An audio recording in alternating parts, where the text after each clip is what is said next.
was, when Jesus was, when Jesus was, when Jesus was, He washed my sins away.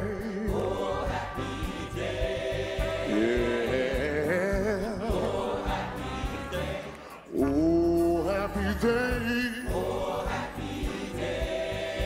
Oh, happy day. Oh, happy day. Oh, Jesus was. When Jesus was. When Jesus was. When Jesus was. When my Jesus was. When Jesus was. He washed my sins away.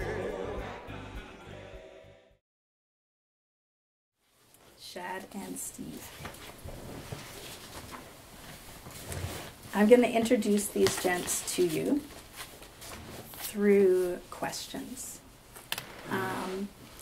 And Shad and I are talking a bit about this morning. So often when we go to an event, and especially in the academic world, most of the conferences I go to are academic conferences, and the person who's doing the introduction gets up and reads the list of books somebody's published, or maybe the albums that they've produced, or the places that they've exhibited their art, the awards that they've won. And we're given this list of pretty impersonal things, to be frank. And then that object up there is, the expectation is that they will either entertain us or transmit knowledge to us, a commodity with which we then leave. And having grown up in that world, I have a lot of theological problems with that and a lot of just people problems with that. And I have come to actually feel like that's wrong for so many different reasons. And I could sit and give you a whole lecture on all the different reasons why I think that's wrong.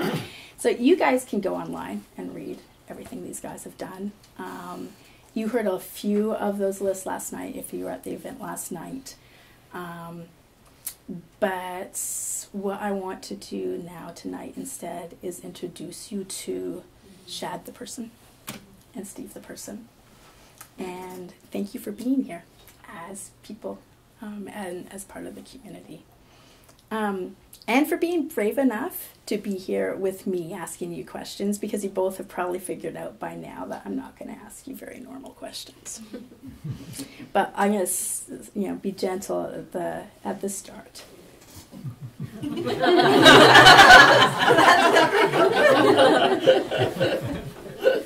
So I start with this question. You can duke it out as to who goes first, because you're comfortable enough with each other now to do that. What sort of music was played in your house when you were a child? And do you remember when you first started to choose music, like it for yourself? What was that first song, that first hook? Yeah. So my parents played a mix of African music from different countries. Some West African music, some Rwandan Sisir. Which is what? Rwandans grinning at each other. Famous Rwandan Rwandan artists. Okay, cool. But also some Ethiopian, jazz and stuff like that. Gospel music. And then some random pop music that they encountered growing up. Okay. For my mom and my dad when they were in Uganda. So one of my earliest musical memories that they had the tape of was Simon and Garfunkel. Oh, yes. Which album? I can't remember. It must have been the Greatest Hits or something. Yeah. And I was 4 years old, and I would put on the Boxer. And I would rewind it, and I'd listen to it again, and I'd rewind it, and I'd listen to it again. Nice. So yeah, I loved. I guess looking back, it didn't strike me as strange my whole childhood that I, liked music that much. But right away, there was stuff I gravitated towards and stuff I would rewind and play back. And yeah. First radio song that you remember listening to on the radio? I don't have a memory of that, but even buying music, from 7, I was buying music. As early as I could save all my allowance, I would go buy Cool. Singles. Okay, so first album you bought? That I bought. Yeah. I remember buying 2 cassette singles when you could buy those. Yeah. Cassette One singles. was this group, Joe Public, got a song called Live and Learn. Okay, cool. And Celine Dion. I went to French school. Is that like your defense all of a sudden happening? No, there? I went to French school. no. I say that as a preface because we were playing the French Celine. And the English Celine was somewhat controversial. Oh, yeah. Okay. But I went out and went ahead and picked that up. Ooh, and the single was? It was, I don't remember the name of the single, but I had enough money for 2 cassette singles or 1 full album, and I decided for 2 cassette singles. So, Nice, nice. See, you do get to know about a person through some of these reactions. If you ever change your mind about leaving me behind, just bring it to me. Bring your sweet loving. Bring it on home to me. Yeah.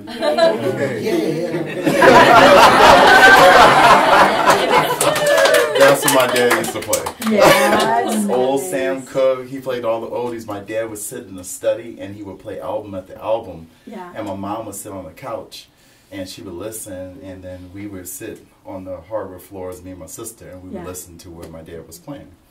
And then when the tempo picked up, we would come in and we'd dance, and my mom would egg us on. Okay, cool, And cool. we would dance for her. Yeah. And say, oh, get it, Steve.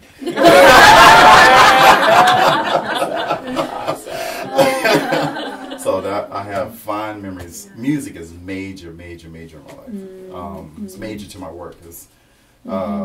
It's interesting I didn't become a musician. I didn't pursue that route because I love it that much. But I guess I just love visual arts more. And then the first album that I bought, first thing I listened to, that was the other question you asked. It's something I wasn't supposed to listen to. And that was Prince. I'm noticing a theme here actually for you. But anyways, it was Prince. Okay, It was Prince. Oh, Prince was a taboo. Nobody was supposed to be listening to Prince because Prince was so edgy in terms of his music and sexuality and the way he was pushing this idea of gender and all these things he was doing. But it was for a preteen. That was extremely attractive stuff. I was like, oh wow, he said that. So I had to listen to it on headphones. But then I used to keep one partly off my ear so I could hear if somebody was coming to take it off. So the first album I bought actually was a Prince album, and it was Around the World in a Day. Okay. And that one of those hits that came out they had on the radio. Was working part-time in the 5 and dime. My boss was Mr. McGee. He told me several times that he didn't like my kind, but I was a bit too leisurely. Seems that I was busy doing something close to nothing, but different than the day before. That's when I saw her. Ooh, I saw her. She walked in through the outdoor. She wore her raspberry parade. You know? I'm bringing all those memories back to y'all. Yes, everyone's got memories happening. That's awesome. You know? And my favorite line there. Rain sounds so cool when it hits the barn roof. Horses wonder who you are. Thunder drowns out with the lightning seas and make you feel like a movie star. I was like, oh, that's my song. And I like Animal on the Farm now. Like, oh, I got all this. You said hello to the horses yet? Make sure that I'm happens. scared of horses. Big fence. I'll put you in between the big fence. I'm just joking. But anyway, so that was that, and then my earliest memories too was the introduction to hip hop, and it was a song that the top song that just hit me in my chest, my back, my side, was that Slick Rick and what was his name? Dougie Fresh. Dougie Fresh, thank you. And Dougie Fresh. Oh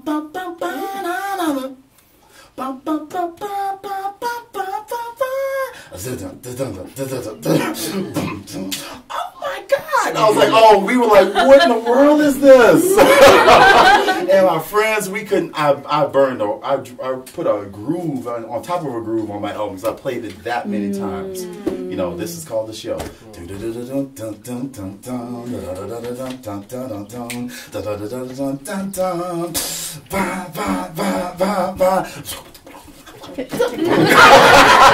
we were all trying to do that beatbox, you know. And then Fat Boys came out, you know, they were doing their thing. Fat Boys. You know, they were doing that stuff, and LL Cool J come out. Had no idea that I was the same age as all these guys. Really? Wow, I thought they were older than me.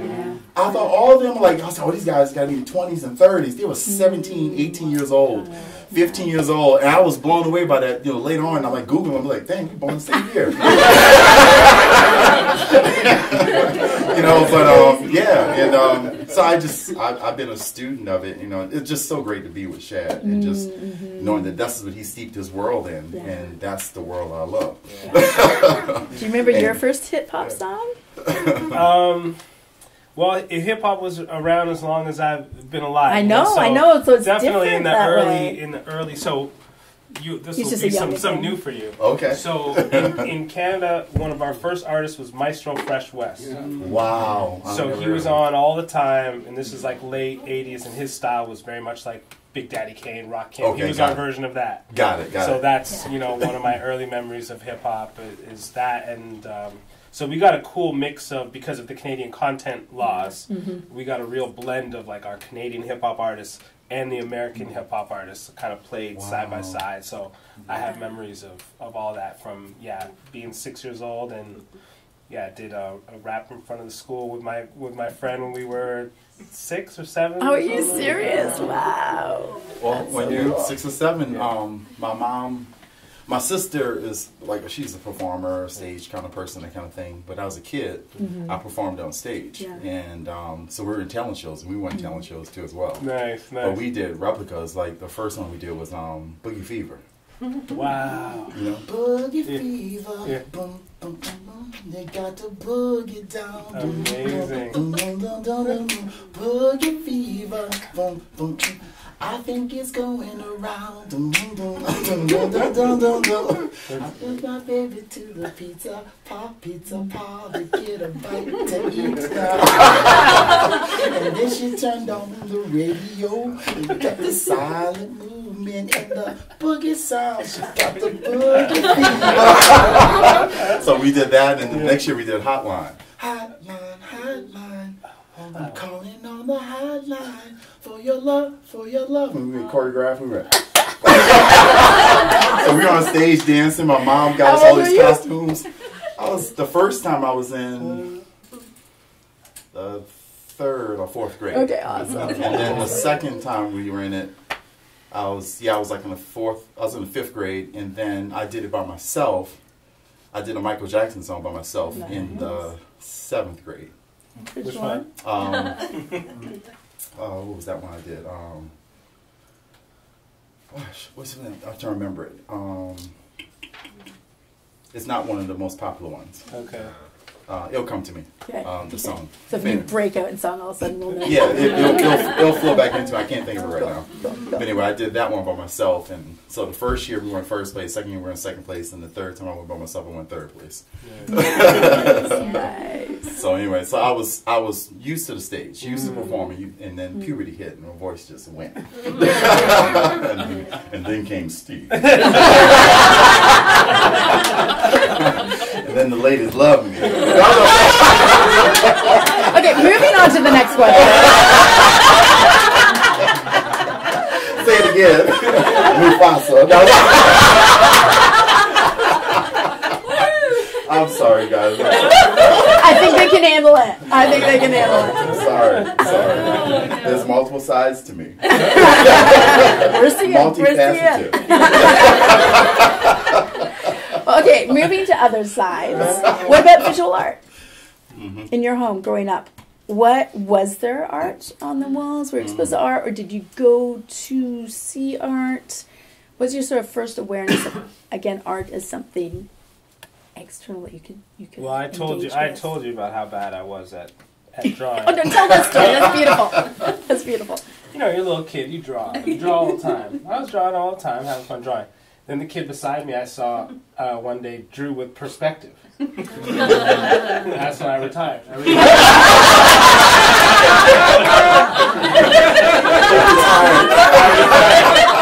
put mine in the box, and I just looked at it. And actually, my mom would make fun of my drawings, too. Because when I would draw for Mother's Day, I'd make her a card. At one point, she just sort of laughed. She's like, your drawing has not improved. Like age 4 to now. Oh, no. Your ability to represent the world is no more sophisticated. Visually, yeah. They made fun of me. My art teacher made fun of me in high school. No, but it was fun. It was fun. Like I just. I think you're building pretty good over Yeah, I had to take one visual art class to graduate, and the teacher, he would laugh. He would laugh. Yeah. Try to draw a fish, and he just. No! You know he's a teacher, so he's trying to stop himself. But he just laugh. You just spend 3 months this fish you're trying to. Oh, it's hurting me. I think some glasses are too late. No, it's too late. You retired. I retired early. Yeah. How about on the walls in your house? Or did you guys go to galleries? I know your family's actually relatively artsy. Yeah. My mom really loved poetry like I do, and she was really into theater also as a kid. She went to a school in Uganda, high school, where she got to be exposed to theater and stuff. She was really into that. Oh, nice. And so when we came to Canada, she was happy that I got to, get into the performing arts a little bit and just get exposure to it and interest in writing. But visual art wasn't huge for her, and neither for my dad. Nor did I have much skill in that way. So, what do you remember your first play that you went to and sort of like that you took in? What's funny is once I started to get into music, I started to remember my childhood kind of interest in plays and stuff like that. It was kind of gone from my memory for a while. Then looking back, my best friend and I, from age 5 to like maybe age 10, that was what we did for fun, was make up skits, make up parody songs. This is like what we did for fun. Yeah. So I don't have memories of like seeing a play or anything like that, but that was what naturally occurred to us as like the fun thing to do, is just to kind of make up skits and sketches and parody songs. We were into that. Do you remember any of the parody songs? Yeah, they were a little twisted. Yeah. They were a little twisted. It sounds like you're in good company. They were a little twisted. I don't know how we got on this, but my parents retired and moved back to Rwanda. We didn't keep much, but my mom had kept these school journals from the first grade. Not with pictures, just the writing. Yeah, the writing, and you do a little drawing, and the drawings they really are horrible. Drawings and then the stories, and she had kept only those. It's the only thing that she had kept because they were so funny. And the parody songs that were in there, for some reason, me and my best friend had got on this thing where being as sort of mean and demented as possible was the funniest thing you could do. Okay. So we watched this show in school called Télé Français. Voilà, notre là. And we would change the lyrics to be about like some really twisted, it's robbing and murder and all this stuff. And then the teacher, the funniest part of it was that the teacher would just write like, excellent. Maybe correct a little grammar thing. Otherwise, très bien. You went to a really interesting school. And yeah, and I would just incorporate, you could tell I'm incorporating whatever I learned in the world that day. Yeah. And one of them said, like, I have more money than New Brunswick. I just robbed the government. You're how old? I'm 6. One said, I train little kids to steal from the government.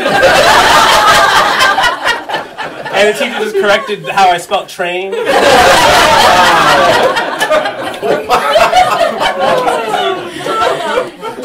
that's a lot of people with a sticker. Merveilleux. So those are some of the early like parody songs would be about that. We'd take something from Télé Français and make it this weird, twisted, kind of stealing, evil rich guy thing. And teacher loved it. You imagine conversation in the staff room between the art teacher and the writing teacher. I think that would go over Shad differently kid. now. I think that wouldn't work now. Yeah.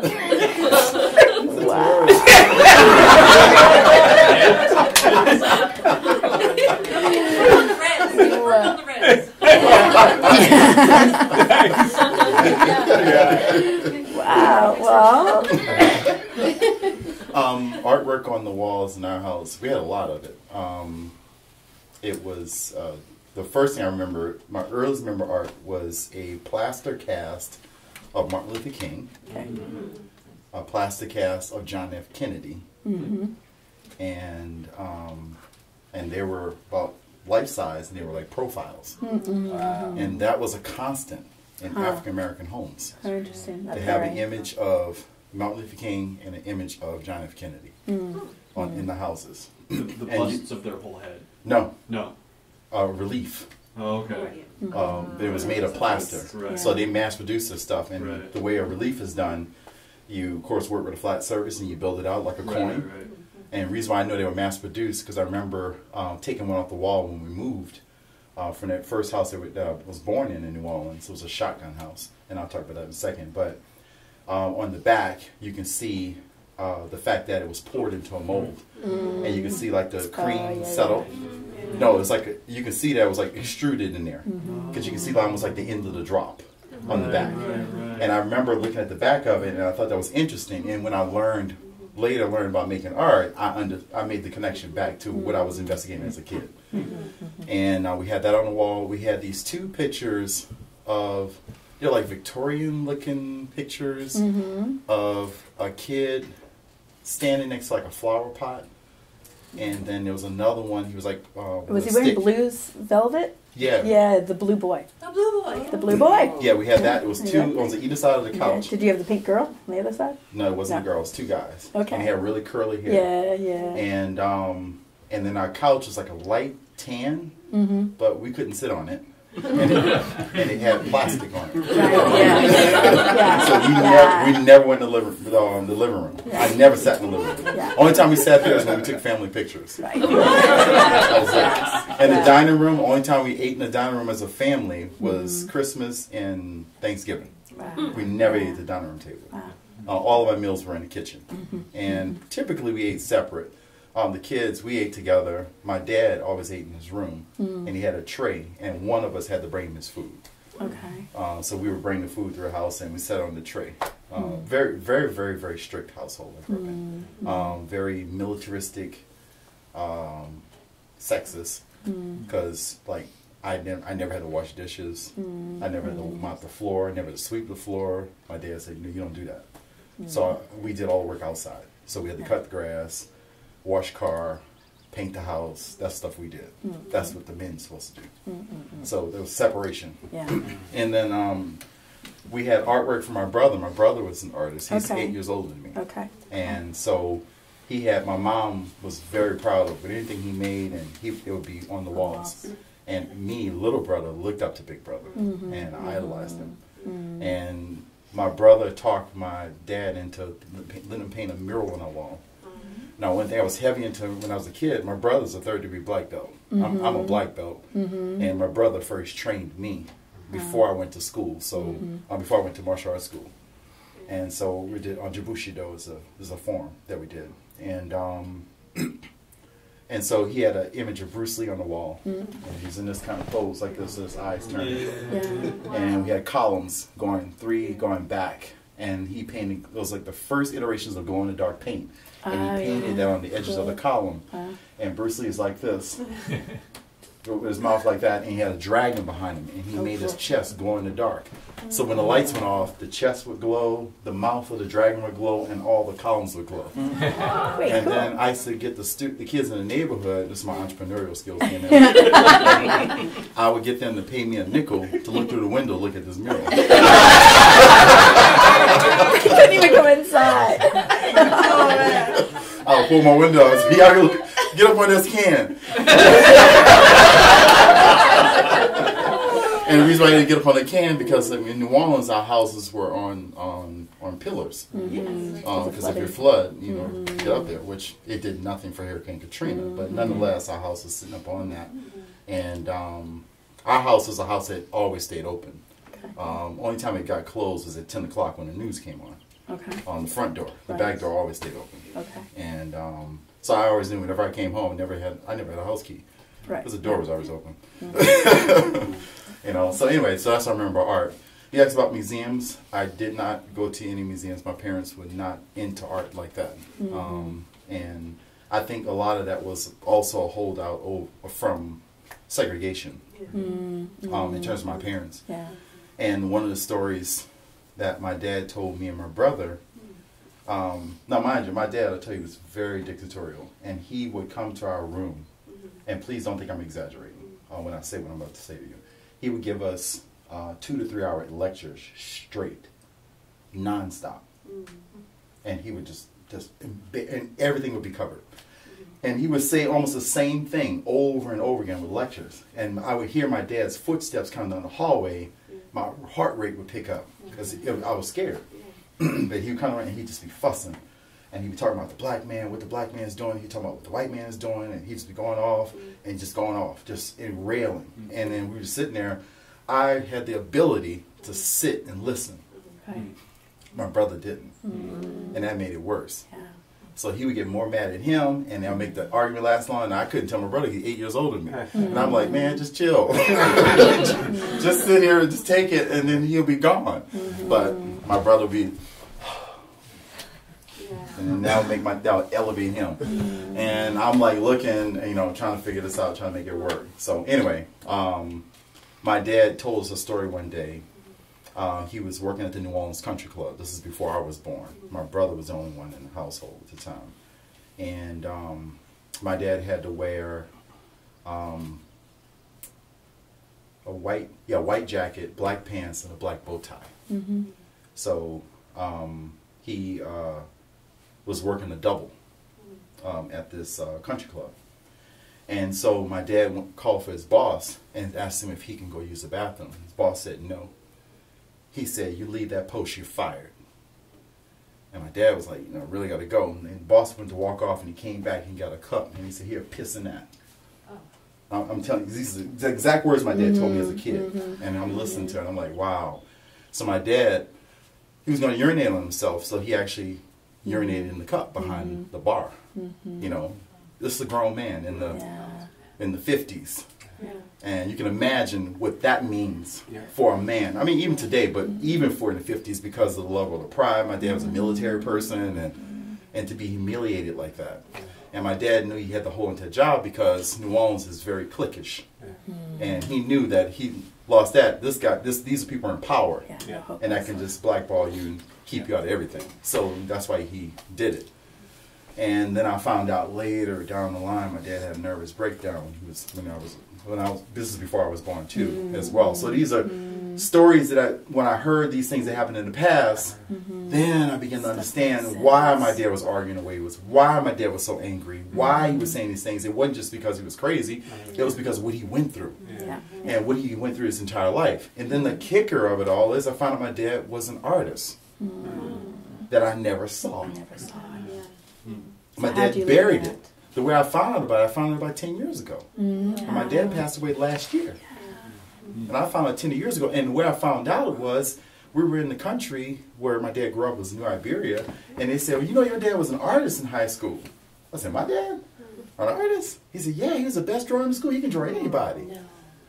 And it's just like, it's just sinking. And then I just think about the fact that my brother and myself, we're the artists. You know, we're the ones who went off to school. We're the ones that have dedicated our life to doing this. And so we're doing the thing that he was denying.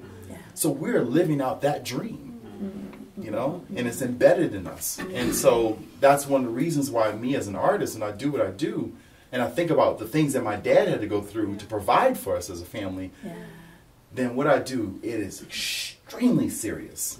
And I'm extremely focused. I'm extremely dedicated. You know, I can be lighthearted, as you can see, I can joke, whatever, but no, underneath all this is a really anchored, rooted person who knows what he's doing, knows where he's at all times. I'm fully conscious. And so that's, the work is meaningful to me. So I just think about that path. You know, I didn't have no museum shows, going to, my parents taking us to those kind of things. We did not go to any theater. We did not go to any opera. Nothing. That was the only thing I saw was on TV or I heard in that study. That's it. You know, and so that's what we're exposed to. So some of that stuff, those kind of things, some of that stuff I experienced as a seasoned adult for the first time. You know, I remember the very first time I went to a museum. I was a freshman in college. The first time I went, and I never forget that experience, because that's the year that my art professor's fellow classmate passed away. His son killed him in his sleep. And my art professor created a retrospective show for him. And we went to go see that show. And so I remember, as a whole group of two, we piled up in some cars and we went to the New Orleans Museum of Art. I mean, New Orleans Museum of Art was one that for years stopped black people from going there, well into the 70s.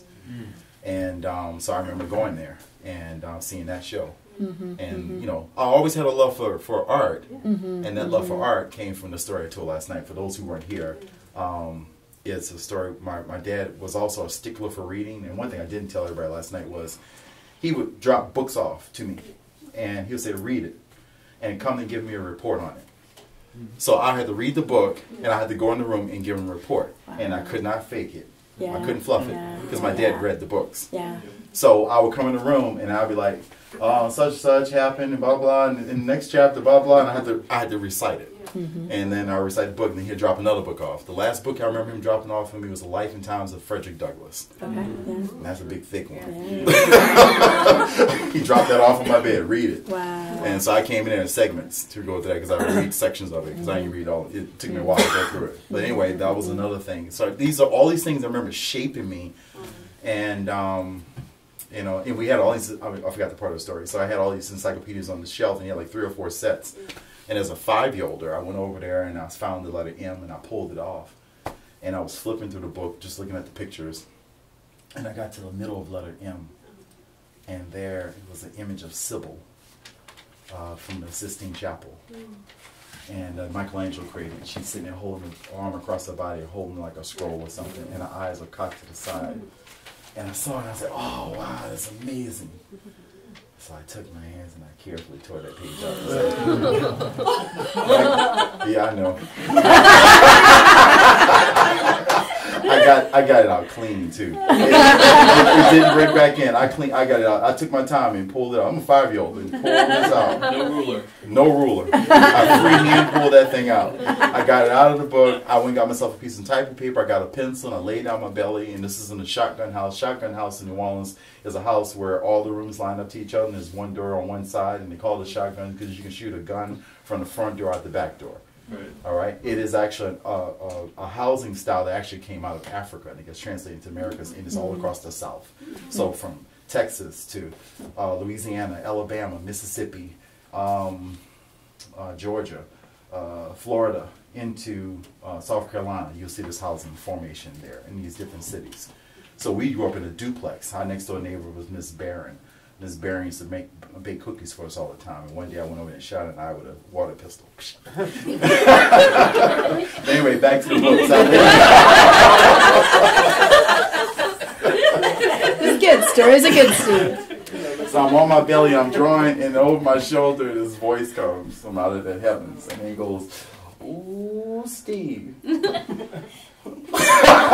what? You tore it out of that book?"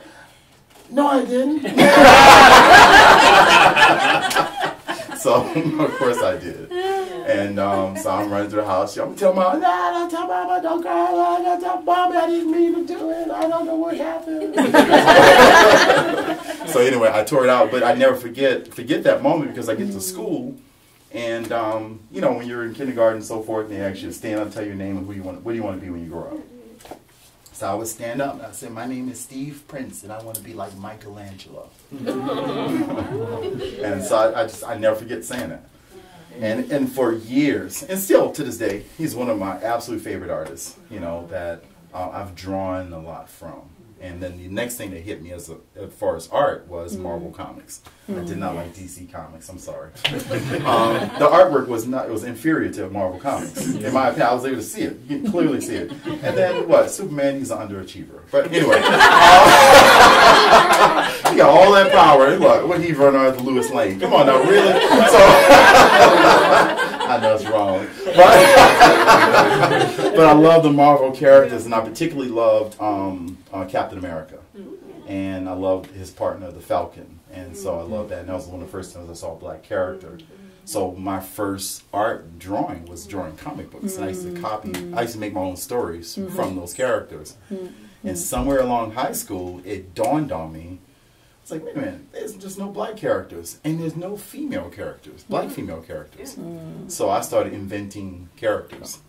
And I started making comic book characters. I started making my books, and I started selling my books. I was always an entrepreneur. Same kids that were on the... Same kids that were looking in the window? Well, now I was at school now. And I had a straight business at the end of the hallway. I would sit on the heater, and I was always one of the first kids to go to school. I never missed a day of school in high school. I had perfect attendance for 4 years. I just never got sick. So I would sit on the edge of the hallway, and I had a business. The kids would drop off portraits, and I would draw the portraits. I charged them $5 to $7 for portraits.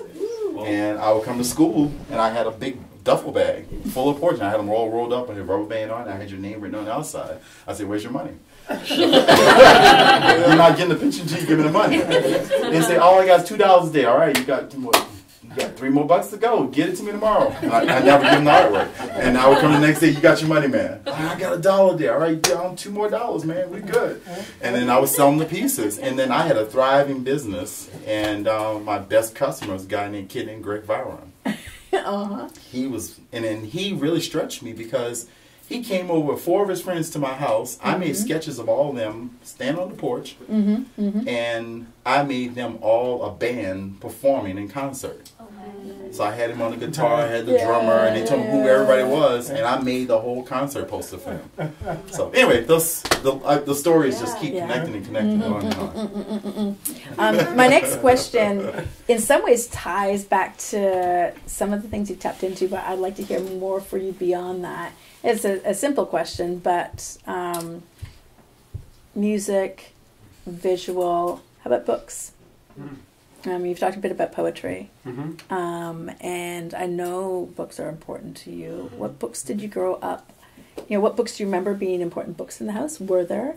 And what's the first novel or chapter book that really, as a kid, grabbed you? My dad, so I said my mom was the poetry, art, theater person. My dad loved his books. Cool. And he has his, library. When he comes to visit us, he always tells me in advance, "I want these books. Nice. Go get these books for me because I'm going to take them back." Take them back, yeah. So he's a big book guy. I didn't love books as a kid. I started to like books later. Maybe it's just a life experience thing or something. It was always a bit of a miss for me. It's like in high school, you get assigned certain books, great books, but when you have the life experience of a 13-year-old, sometimes Great Gatsby doesn't resonate the way it's supposed to. Most of the books were given at that age in high school are the wrong choices. I feel like you know what I mean. Literature started to mean more to me a bit later. when I got, I think it was a life experience thing, you know. Okay. Getting to about 20 years old, reading Toni Morrison, reading Dostoevsky, you know, some of the great literature started to hit me more when I got older and shaped me, you know, to a great extent. So who of those, like if you had to do your desert island book sort of thing, what would be 1, 2, 3 of those if you had to choose? First that come to mind, novels, The Bluest Eye, Brothers Toni Morrison. Karamazov. Trying to think of another. Tim O'Brien, The Things They Carried. Yeah, just off the top of my head, those are a few that really affected me, yeah. And books continue to be important to you now. I've heard you talk about reading aloud with Sheila, your wife, and your practice of doing that. And you reference books a lot. You talk about Tolstoy or talk about Lewis, or so you have a specific practice around that, or yeah, I just try to always have a book around, just because of the effect that it has on me. Books they just have an effect on people. I don't know what it is. I don't know what the science of it is, but it just it affects my soul in a good way. So I always try to have a book on the go. Reading. I realized a couple months ago I never read Crime and Punishment, so that's on the go now. Okay.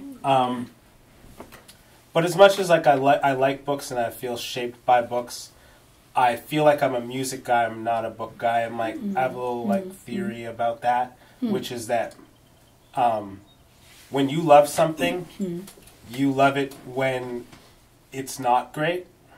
Right. Right. The books I've mentioned are the best books. Yeah.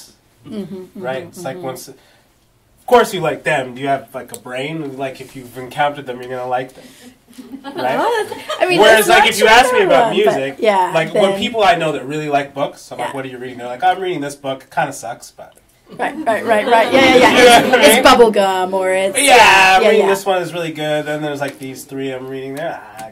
Trash, but I've gotten into them or whatever. They're fun. Yeah. I'm like that with music. Okay. I'll be like, I'm obsessed with this song. It's like you'd hate it. I like it, but I can also tell on some level this is not going to appeal to a lot of people. So Right. Great. Okay. You know. Yeah. So that's why I never really call myself a book person, because I like books. I'm shaped by books. I'm really affected by books. And you read more than the norm. And probably read more than the norm. Yeah. But I don't feel that way about books. Yeah. Okay. Yeah. I don't like them when they're bad. You won't suffer from them. I like music when it's bad. Okay. Yeah. No, that's interesting. I've never heard anyone really so personal that way. But yeah. So no bubblegum books for you. Music.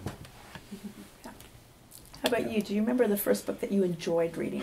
Not that you were told to read. Yeah, no, it's hard. I mean, I love reading. I got a ton of books, and I was trying to narrow them down while you were talking. I was trying to figure which ones I would say. I remember, my dad would bring a lot of books to me for the read, so I did that. I had to do his little standing reports and so forth. I think the one book that struck me, one of the earliest ones, was Great Expectations. And I remember that book, and why it stood out was the teacher we had, who was a drama person. She was a stage actor, and she would act out the characters in front of us. And some of the kids were laughing and giggling at her because she would go into character. And what they were laughing at was because they were embarrassed by the fact that she was so selfless. And it excited me. I was like, oh wow, I was in it because that's where I was. I'm animated, as you can tell. So, so anyway, that book grabbed me. I was into Shakespeare. It was extremely confusing. I couldn't understand it, but it was a challenge to me trying to understand what it was. And when we have a conversation with my friends and we would figure out what that scene actually said, then that was kind of gratifying. I remember that moment. Cool. I would say novels. The very first novel that hit me in the chops was Malcolm X, the autobiography of Malcolm X. It was co-written by Alex Haley, Of course, written by Malcolm X, and he used Alex Haley as a shadow writer or whatever. That hit me. And the first time I saw it on the shelf, I thought it was a superhero, the way the cover looked. Yeah, that makes sense. I said, Malcolm X, what kind of name is that? Yeah. You know, and I grabbed, I Like said, a Marvel cover, yeah. Yeah. In the background, like he's like Obi-Wan's. Like, yes, you know the cover. So I saw the cover and I told myself, I said, who's that? I said, yeah, superhero or something? Yeah. She said, no. She said, you need to read it. So I took the book in back in my room and I was reading this book. And, you know, that's when I used to, you know, say Assalamu alaikum and stuff like that. You know, so I picked it up from them. I actually was pronouncing it wrong the first time. I was saying Assalamu alaikum, you know. And somebody, of course, corrected me and said, no, that's not how you say that, you know. So that was one of those books that hit me. Oh, gosh. It's Too Many Animal Farm. That was another one of my favorites. Catch-22 was a favorite.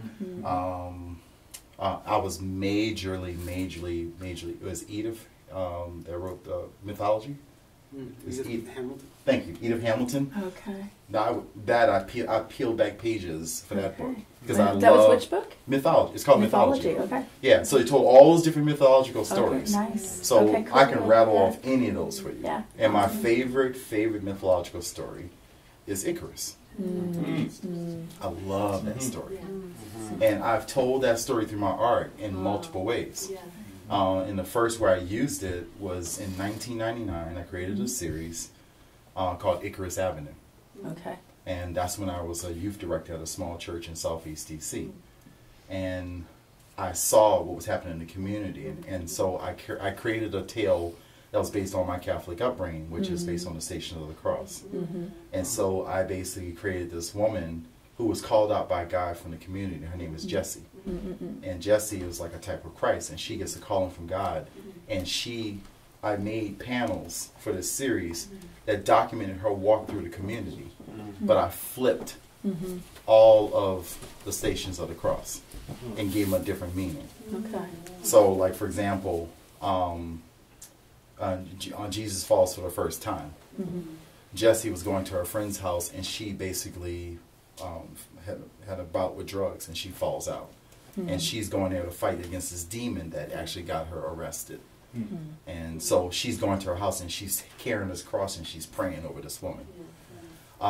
When who is it? Veronica wipes the face of Jesus. And Jesus' face is impressions in there. One time I was laying in the bed, and I was looking at my closet, and the closet doors are open. And I was looking at my clothes, and the folds of the clothes looked like a squished face to me. Okay. So I took out my sketchbook and I drew it. And then what it translated as to me was like, I started to try to think about what a woman feels if she is violated, if she's raped. And it's like a loss of face, a loss of identity, a loss of self, a violation of self. And so the shorts had her face impressed in it. And she was being embraced by Jessie and the pastor in my image. Yeah. So that's why I just kept thinking about the stories and how can I take them and make something different with them that spoke about our condition now. And so a lot of that came out of that Edith Hamilton book, you know. And Icarus, to me, that's Adam. It's the fall of man. Flying too close to the sun. Yeah. And because the father, Daedalus, gave him a directive. Yep. And he said, don't fly too high, don't fly too low. The father gave Adam and Eve a directive. And they broke the directive. And he fell from grace. He fell from earth and he perished. It's the same story. And so that's what I've been doing. I've been making these parallels and tying them together. And so that's what I do with my artwork. I'm taking these stories and things that I read and stories and things that I've interacted, things I've experienced, and I'm meshing them together and seeing how I can speak through it, you know. So, what's another book? I'm big Toni Morrison, but my favorite Toni Morrison book is Song of Solomon. Or Sugar Man. And so that one, and then I'm a big Octavia Butler fan. So yeah, I can go on and on. Yeah. Oh, that's cool. I'm sure people are registering names in their heads. So, but mainly I love to read history books. Okay. That's my favorite thing. That's number one. Okay. And right now what I have in my bag is I can't remember the name of it, but it's about the first 3 women that integrated Georgia State University. Okay. Oh, cool. And I'm doing a commission piece of one of the 3 women. Nice. Whose granddaughter is commissioned me to do the piece. Okay. She's in Atlanta. Cool. Yeah. So anyway, so there's tons of books. Oh, that's good. Do you have a book in your bag right now? Not in my bag, but yeah, Crime and Punishment is the one. Okay, I got yeah, on right. the go. Got one on going. Favorite tree? A tree from, not maybe your favorite tree. Tell us about a tree you remember from your childhood. Maybe the first tree, or a tree that holds your space. That's a great question. Just to say, this is a question before I That's a great ran across rabbit room people in the tree obsession. I think it's such an important question. That's a beautiful question. Yeah, I didn't come up with it. Someone else did that to me once. I'm like, wow. No, that's a beautiful question. Yeah. Thinking of my childhood home, and right beside our house was a park, and the park had these big evergreen trees on top of this little tiny hill, and that was like a whole village for us, in the kids in the neighborhood. Like that was like your place. That was like our place. Cool. It was like our forest or something, even though it's like probably like 6 trees. Yeah.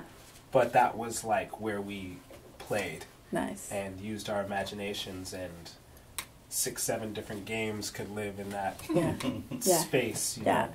And of course you're a little kid and you're just thinking about how massive these trees are to you. Yeah, that takes me back. Cool. Live oak tree Yeah. in New Orleans. Trees in New Orleans. And my mom used to take me to City Park. Yeah. And all around City Park are these giant, massive trees where the branches just meander and go off. They look like they go for miles. Yeah. And that idea of scale, they were big then and they're big now. Those trees are huge. Yeah. But as a kid, I wouldn't do this now as an adult because I'm afraid of falling.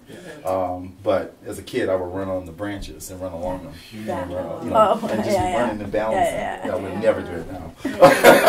But I would run across those things, and my mom would just let me play. And then kid play is very different from when we were kids to now. Like the monkey bars, like 15 feet, 20 feet in the sky. Seriously, I'm serious. I'm not joking. They were huge. And I had to get courage to climb those monkey bars around those trees and so forth. And I would get to the top, and you feel like you're literally on top of the world. They don't make them. If one of those kids would have fallen the wrong way, you did. Slides in the parks were higher than this house. And you climb the ladder forever. And you get to the top, and he said, "Come on down."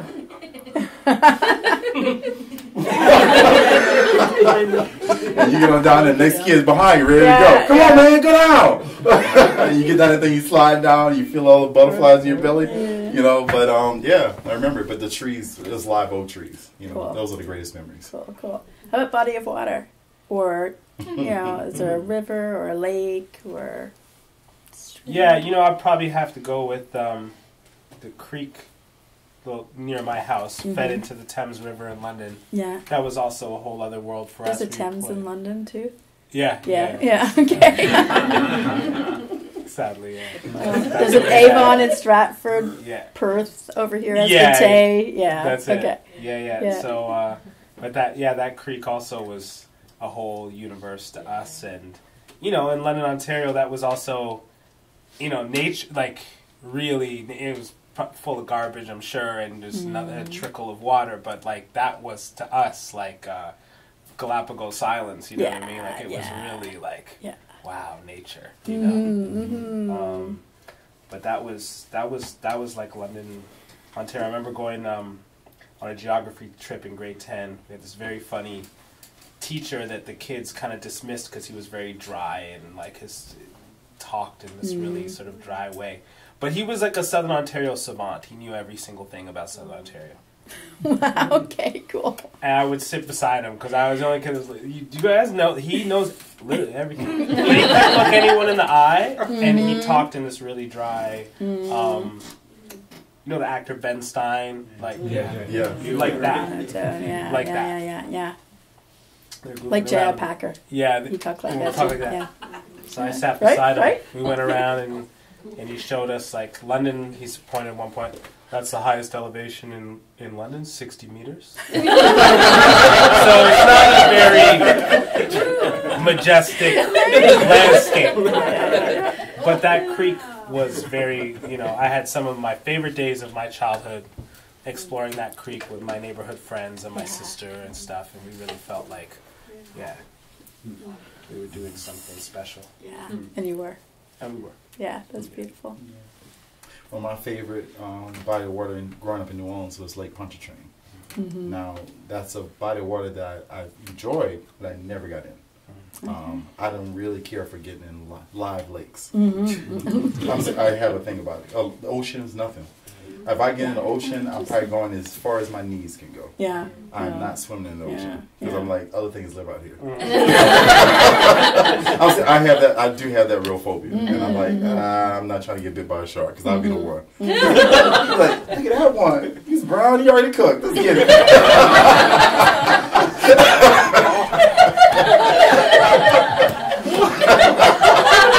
So now we know about the water you don't like.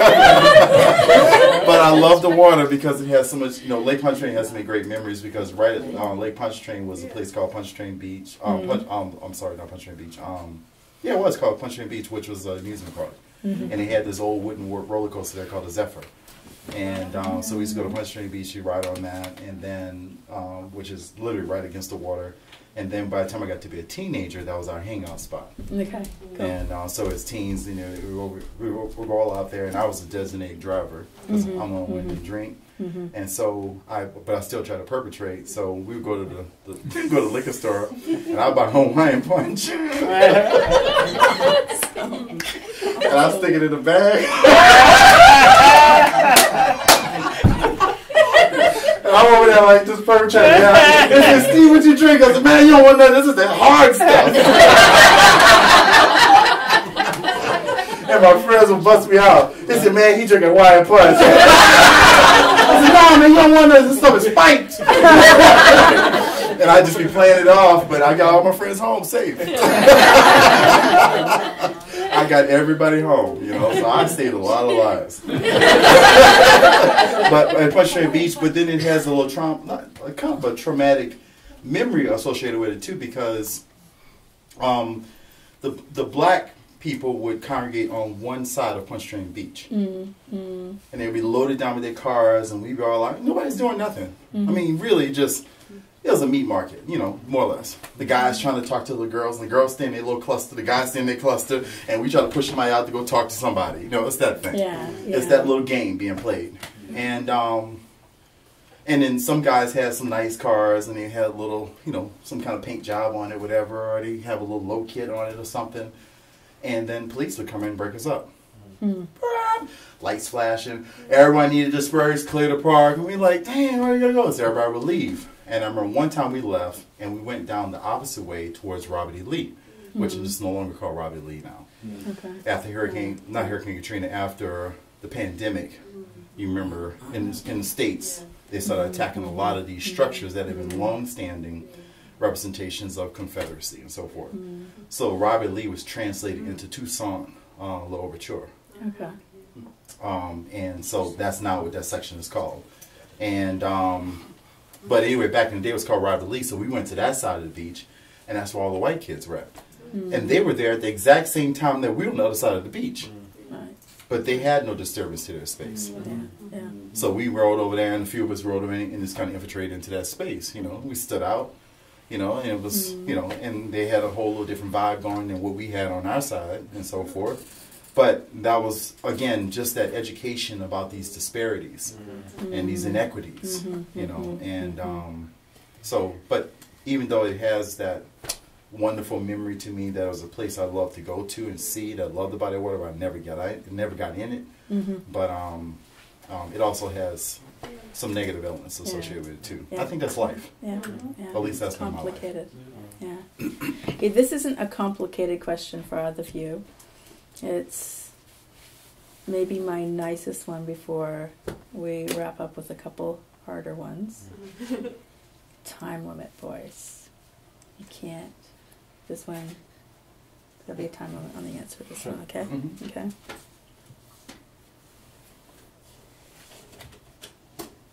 When did you fall in love with basketball, and what was it about basketball that made you fall in love? This is a topic about which both of these gentlemen can talk for at least 5 hours nonstop. Yeah. And who? So talk to us about b-ball. Sure. Memory that stands out for me Yeah. is turning on my TV on a Saturday Yeah. and seeing this arena so loud. The announcers could barely talk.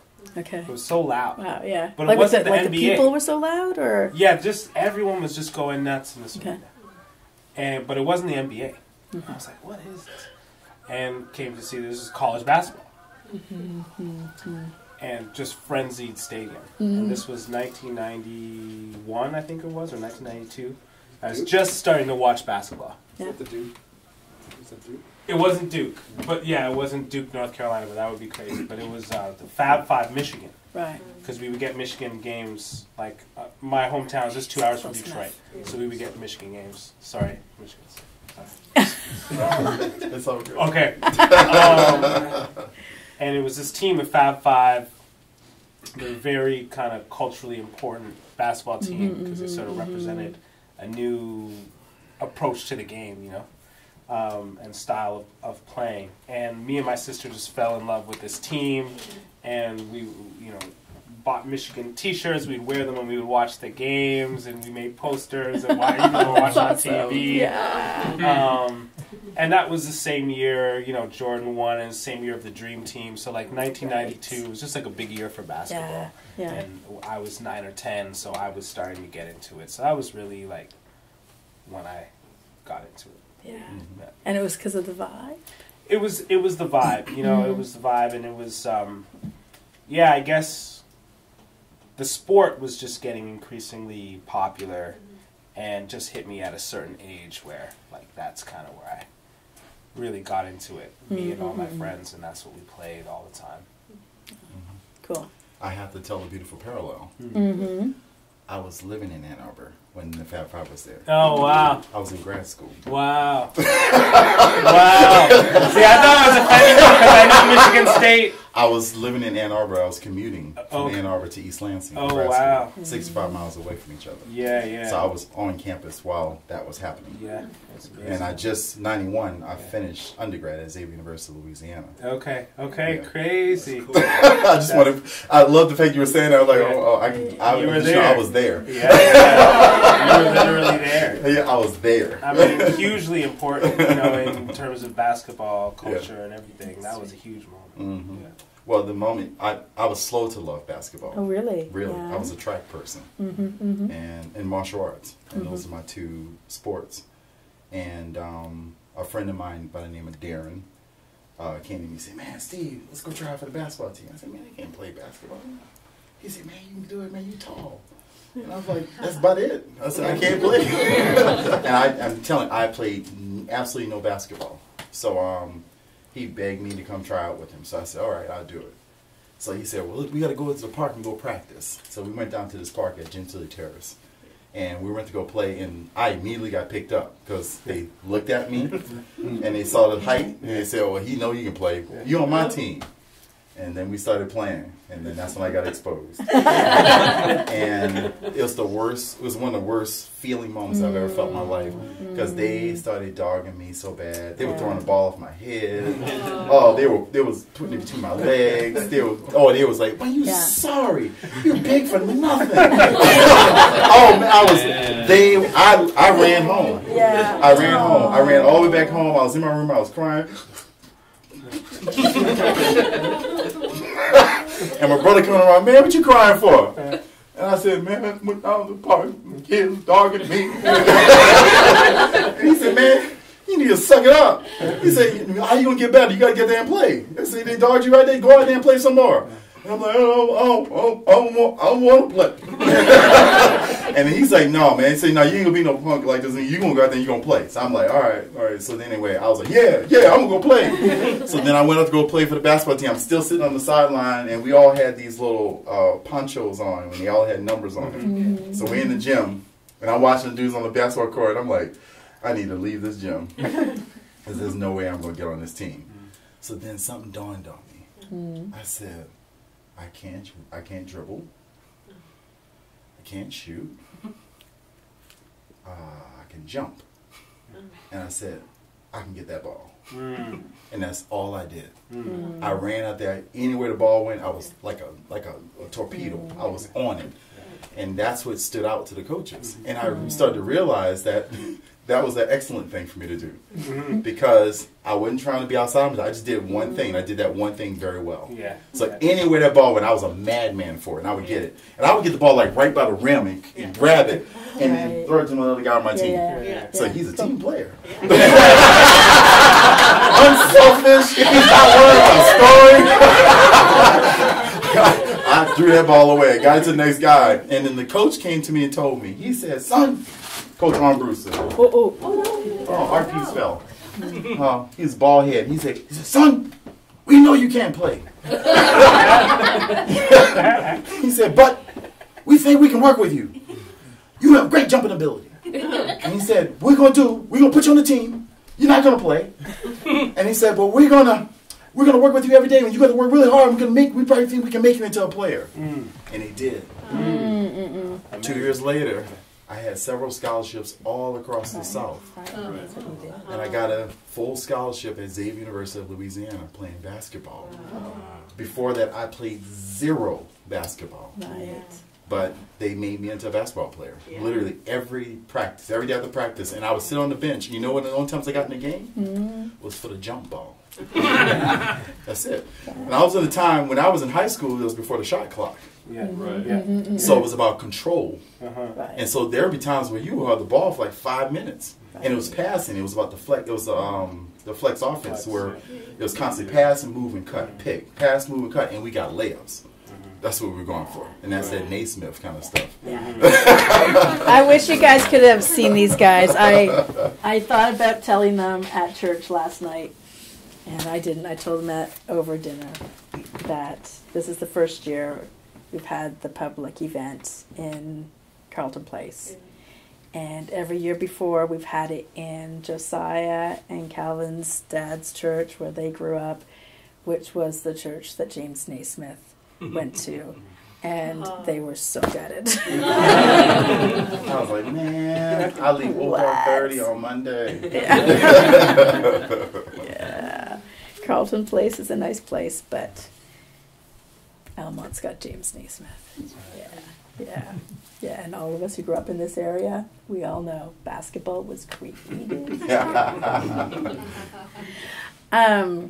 Okay, as we wrap up the evening here, I'm going to shift you into slightly more serious-y, but the same, to prep us for tomorrow. And we've been talking really about memories and stories.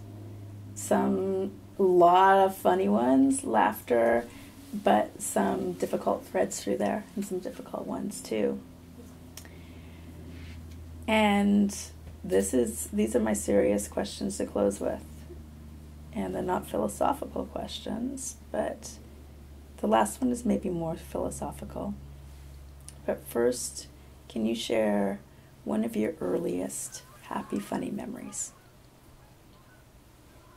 And one of your earliest happy memories or funny memories. That's hard. That's a hard one to do to you without giving you a chance to think about in advance. Think about the first. And what comes? What comes to mind? Yeah. First happy, funny. Or not first, an early. An early one. Yeah. You know, a lot of this stuff is funny in retrospect. Yeah, we've seen that. But like I was saying earlier, like I had a lot of fun as a kid making up stories and, you know, these demented things that I would write. Like, we thought that was hilarious. Right. And so my only memory of that whole year of school was just laughing hysterically with my friend. But the end of that story is like really funny in retrospect. So I think his mom wanted us to stop with this stuff. Taking over the government and corrupting kids and yeah, exactly. Taking over New Brunswick for myself and whatever. So he came to school one day and and he said, my mom says those jokes that we do, they're called sarcasm, and they're the second lowest form of humor.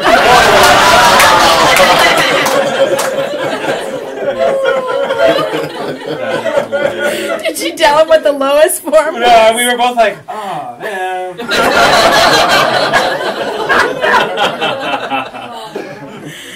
Awesome. Yeah. Awesome. I got you, Minnie. Oh my goodness. Let me tell which one I'm gonna tell. It's a little later. I was in my senior year of college, and it's a moment with my dad. Yeah. And I got two of the funniest moments in my entire life with my dad. Yeah. So I had a girlfriend who came visit me in New Orleans, and I was taking her around and so forth. And after I finished taking her around, she was there for a couple of days, and then I was driving her back to the airport, and the car broke down on the way to the airport. So I was like a mile away. So I'm like, and I pulled to the side of the road. This is well before cell phones. So I ran off the highway to a gas station, left my girlfriend back in the car, and I got to the gas station. I called home to my dad. I said, Dad, we're on the side of the road. We broke down on the highway. And he said, all right, I'll be right there. So I got off the phone. I ran back to the car. By the time I got back to the car, my dad was pulling up. He pulled up back behind the car. My dad went over there and popped the hood on the car, get in front of it. Now, mind you, my dad don't know nothing about cars. But he around there messing with tubes and stuff. And I'm standing on the side watching him. Of course, I couldn't tell him he knew nothing about cars because that's not the relationship we had. So anyway, I'm sitting there. I'm looking at him doing this thing. And I'm like, and he gets in the car and said, turn it on. I tried to turn it. It didn't work. So he said, all right, I'm going to bring y'all to the airport. So this is the old style seats where it's like a bench. And so my girlfriend's sitting in the middle, I was sitting here, and they were sitting there, and my dad drives like a bat out of hell. And we fly into the airport, we get there, drop her off. He said, all right, so I'm going to go back and I'm going to get that car. I'm like, okay. So we drive back, and I got to show you this way. So the broken down car is here. My dad drove back and got behind the car like that. And he said, all right, son. He said, so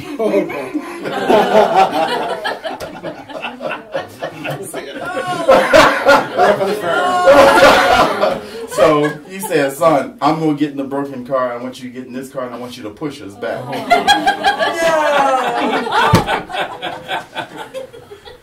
So I said, all right. I'm the obedient son. So I get in the car, and my dad gets in. He puts the car in neutral. And I drive easy. I hit the car, and I start pressing the gas and start going. We drive off the highway. But we go turn left, and we go back onto the other side of the highway. And I'm pushing my dad over in the slow lane. We got flashers going. And we driving down the side of the highway. I'm just pushing my dad. And my dad went. We're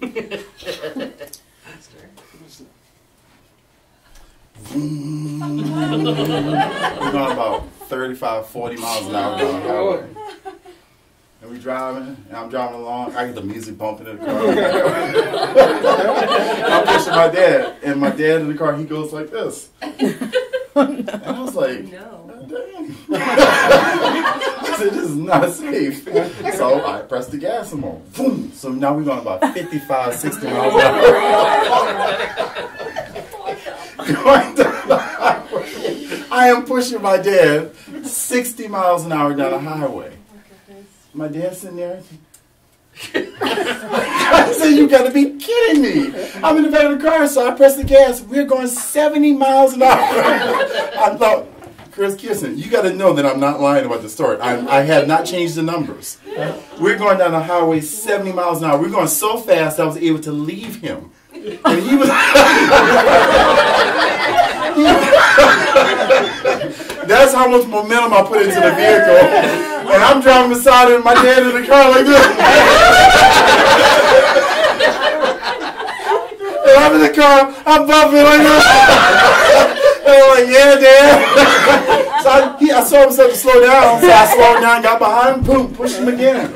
And we push him, we drive off, we get off the highway at Legion Fields, we go down all the way down Legion Fields, we turn onto Mirabou, turn up left onto Marinade, and push my dad. He goes into the driveway. I park in front of the house underneath the 2 pine trees. I got out of the car. I was like, whew, man, we did that quick. And my dad got out of the car, and he walked over, and he was looking at me like this. And I said, Dad, I said, man, I said, thank you, Dad. Got my girlfriend to the airport and everything. He said, son, I was trying to tell you to slow down.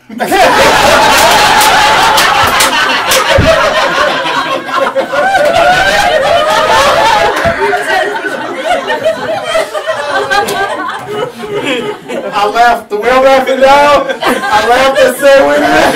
I said, that's what that means. I said, you should have given me a better signal. Nobody should go and just tell you to slow down. This, not this. So I'm like, what in the world is this? And now what makes this story so profound, it's going to change your smiles. This is the first time me and my dad laughed together in our lives together. That was the first time. That's why I can't forget the story. Yeah. No, because my dad did not laugh. He did not tell jokes. Yeah. He was not a funny person. Right. You know, he said funny things, but we didn't laugh. Yeah. Because my dad was always serious, and he was always angry. And that moment, he and I laughed in front of him. We were crying laughing in front of him. And I never forgot it. And I told, no matter how many times I tell the story, it's the exact same response, because it's ridiculous. I'm riding 70 miles an hour down the highway, pushing him. And I'm like, I knew it was ridiculous. But I was being obedient, following, I think he's saying. I'm like, shouldn't be going this fast. Well, all right. So anyway, I got another one like this. It's a longer story. I'm not gonna tell it. we'll remember that you have it until tomorrow, maybe. It's beautiful. Thank you. Thank you. Why is it important for us to remember? Just an early reflection on that. We've got the whole weekend, but why is doing something like we've done tonight, together with each other, not just with people we know, but even with people that we don't know? Why do we do it? Why do you think it's important to do it? Well, yeah, I'm definitely going to talk a bit more about this tomorrow, but it's amazing that we can forget our own life. Isn't that amazing? We can forget who we are.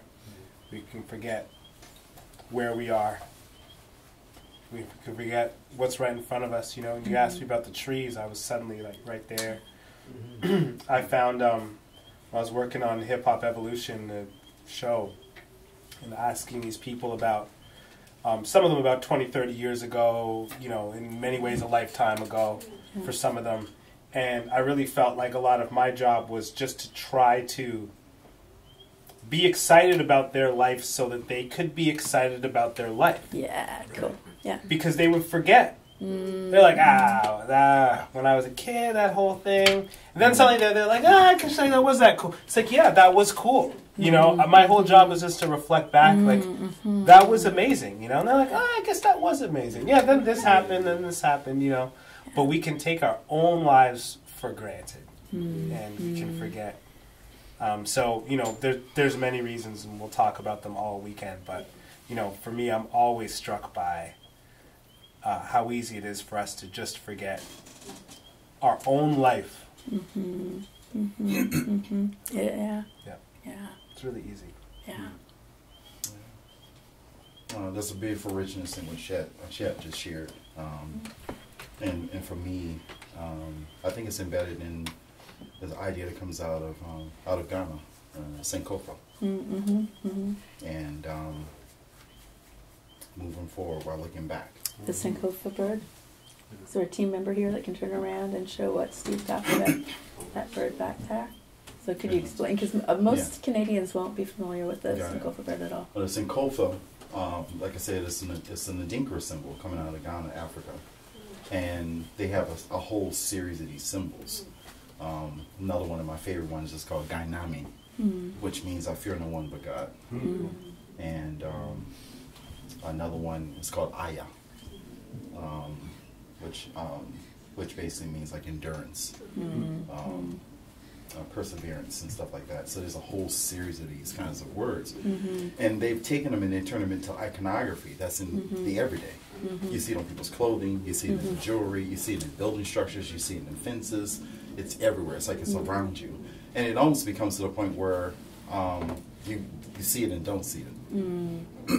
But nonetheless, these are principles to live by, and they're words of wisdom that came from the elders that have been passed down. And I think about like another culture, the Ndebele culture, who were in siege, but they had a group of women who painted their houses, and they painted the history inside of patterns. And that's a way they wish they preserved the history. I think about the women that, and the abolitionists in America, all the way to Canada, the way in which they hid symbols in quilts. And there's a beautiful book by Jacqueline Tobin and Raymond Dobard called Hidden in Plain View. And in that book, they basically postulate that slaves and abolitionists conspired together and created a secret code system to help the slaves navigate from the south to the north by hiding symbols in the quilts, and that let them know where to go and how to navigate. It let you know if that was a safe house to be at, and so forth. So, you know, you think about this old knowledge, and so much within the black community, the knowledge is passed on through oral tradition, and a lot of it's not written down. And but the importance of remembering to remember goes back to that Sankofa idea, is that it goes forward, but it always looks back, because it knows that we need to go back and fetch that which we have lost or that we may have forgotten, and we need to keep it with us. And it goes to that same adage that those who forget their past are doomed to repeat it. And unfortunately, I see us globally, so I look at life through a very hopeful and a positive lens, but I also see it through another lens and see the ugly way in which we repeat the same stuff. And it's a different setting, but it's the same issues that we keep having over and over again. And I know a lot of people are disturbed by what's happening in America, as I am disturbed by what's happening in America. And but it's my home. It's a place I was raised and born. I'm going to gut it out and continue to do the work that I do, continue to share and so forth. But I'm disturbed by seeing these same patterns come back. But they're not just simply coming back. I don't think they ever went away. Right. And I think that they've been cloaked and covered. Some of it through political correctness. Some of it is because so much of the stuff at so many different kitchen tables don't get out. And it gets passed on. And that's the way disease gets passed on. It gets passed on generationally. This ideological kind of suffering that I believe that we are going through. And that requires literally the same kind of cathartic breakthrough you have when one is spiritually saved. That's the way one has to break from some of the clutches of some of those things that people are trapped in.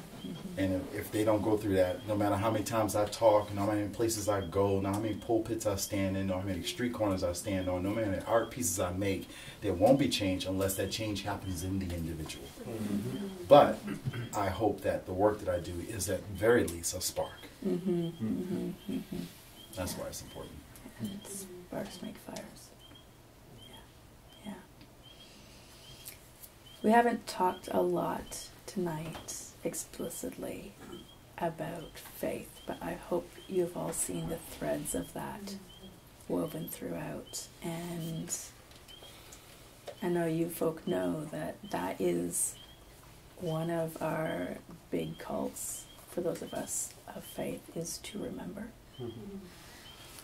And to be story stewards, to tell the stories, tell the Bible stories, but also the stories that have come after the Bible, that have woven through time till now. And for the last century, at least, we've kind of stuck at that, at least in this part of the world. We don't tell our own stories, we don't tell the stories of others very well, very often, and we don't tell the stories that we're told to remember. And I think we're seeing ramifications of that. And so this is the beginning of a call to remember to remember. And what does that remembering look like? And hopefully this weekend we'll spend some time even asking, what does remembering look like as well? How do we do that? Where's the hope there? Yeah, that's part of the call this weekend. Guys, thank you so much for your generosity. I have said this both to you today. I want to thank you for this for last night. I was thanking you for this last night, but then also for this evening, for creating your own space. And forgive my reiteration, but I want to thank you in front of others for having the courage to be hospitable and vulnerable. The courage to be vulnerable. That the hospitality of being courageously vulnerable in a space with others and allowing us into that space. Because that too evokes change. It invites change. It creates space for change and for remembering. And we're going to remember not just being here tonight, but your stories.